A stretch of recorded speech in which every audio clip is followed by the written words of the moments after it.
Good evening everyone, Play45 here. So, Chapter 5 Season 1 is coming to an end, so I thought I'd give you all my thoughts on this season.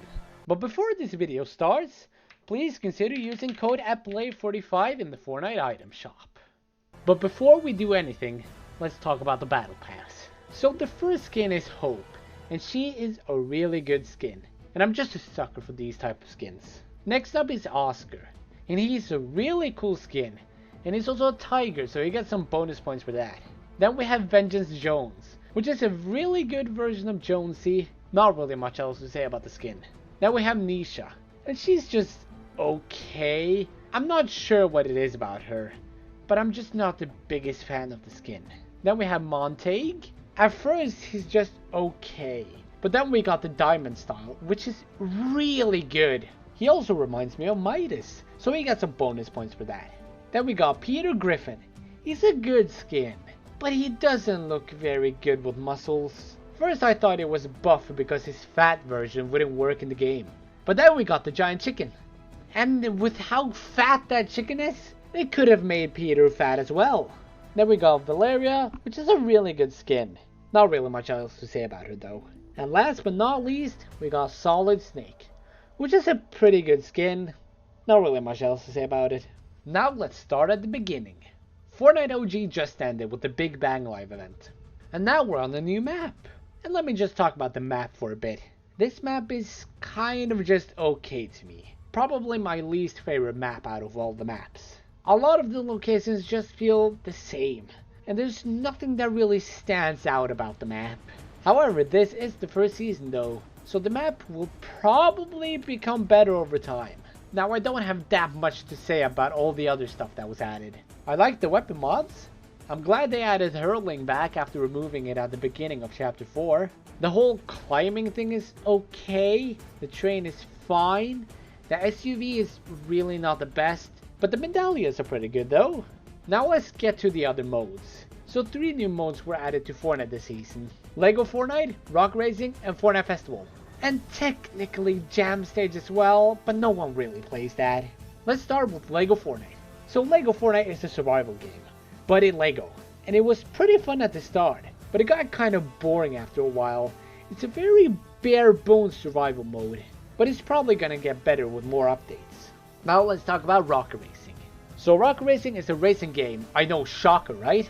And it has the Rocket League physics. And it was made by Psyonix 2, who are the developers of Rocket League. And I don't really have much to say about this mode. It's fine, I guess. Now, let's talk about Fortnite Festival. So Fortnite Festival is a rhythm game made by Harmonix, who are the same people behind Rock Band and Guitar Hero. And let me just say that Fortnite Festival is by far the best of the 3 modes. I just find it very fun to play. Not really much else to say about it, I just love it a lot. Then we got the Winterfest event, which is honestly the worst Winterfest event since 2020. They didn't even bring the cabin back! And Epic Games also went on break around this time. And while they were on break, the game started getting more and more boring. There wasn't new content for over a month. It started to feel like Chapter 2 Season 1 all over again. But I do think the Epic Games employees deserve a break though. When they finally returned from their break and updated the game again after a whole month, we got a cardboard box. Nah, they added more stuff, like a cloaking device that no one cared for. But it was from Metal Gear Solid though. So yeah, the update wasn't great, but it was at least something.